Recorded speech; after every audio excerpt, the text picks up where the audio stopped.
La vida de Florina Gogos, de tan solo 19 años, acumulaba demasiadas penas. Nacida en Buzău, Rumania, Florina cayó en manos de una red de trata con fines de explotación sexual, siendo aún menor de edad. A sus 17 años ya estaba siendo prostituida en Alemania por un matrimonio rumano. Huyó de sus garras a finales del 2018 y se vino a Valencia, donde volvió a caer en la prostitución. Prestó declaración dentro de una investigación de la Unidad contra las Redes de Inmigración y Falsificación de la Policía Nacional, precisamente contra ese mismo matrimonio, investigado con otras 28 personas por trata de mujeres. Quien la prostituía en Valencia la trasladó a finales del 2020 a una curva de la pista de Silla.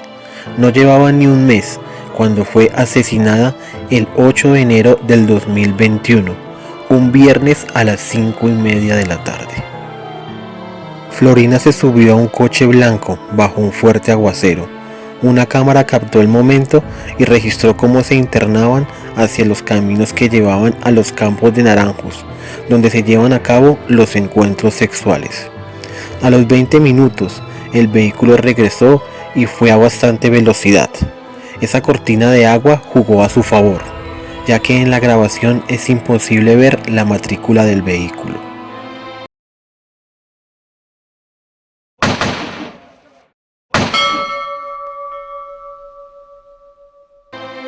Tres semanas después, el 30 de enero a las 9 de la mañana, un cazador encontró el cuerpo sin vida de Florina, a unos 850 metros de la curva donde fue recogida.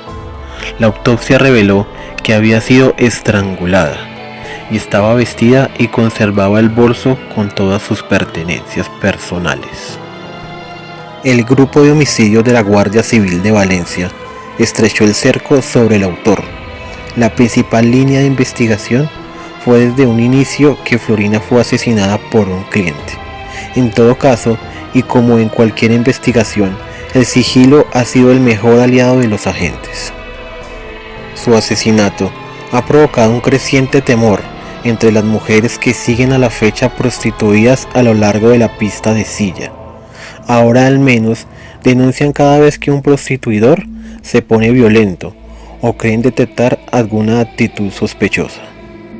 La reciente detención del presunto asesino de Florina Gogos, cuyo cadáver fue encontrado a finales del pasado enero, contribuyó a desatar la inquietud entre la población, puesto que en un breve espacio de tiempo fueron varias las mujeres asesinadas de una forma similar, estranguladas y tiradas a canales de riego. Pese a que la fuerza y cuerpos de seguridad se apresuraron a desmentir que un asesino en serie estuviera actuando en la provincia de Valencia, el bulo ya estaba circulando. Estábamos durmiendo y mi sobrino me ha dicho: tía, está ahí el furgón de la Guardia Civil, y me he asomado y lo he visto. Vecino de aquí de la calle, de aquí de Carcaixent, pero yo poca relación con él. Porque él era trabajo, casa y ya está. Lo conocía de vista porque es famoso en el pueblo, porque tiene una fábrica de lejías y porque ayer mismo estuvo aquí almorzando en el bar. Sí, he entrado a trabajar y a los 10 o 15 minutos estaba ahí un coche y ha bajado el hombre y yo digo: ¿aquí qué ha pasado? Nos pensábamos que si fuera el tema de drogas o algo y lo último esto, pero ya ves. Hemos visto pues mucha Guardia Civil, lo menos 12 o 14 habían, unos arriba y otros han bajado, se han ido, tenían el furgón ahí. Mucha Guardia Civil, mucha. Mis hijas, pobrecitas, mucho susto.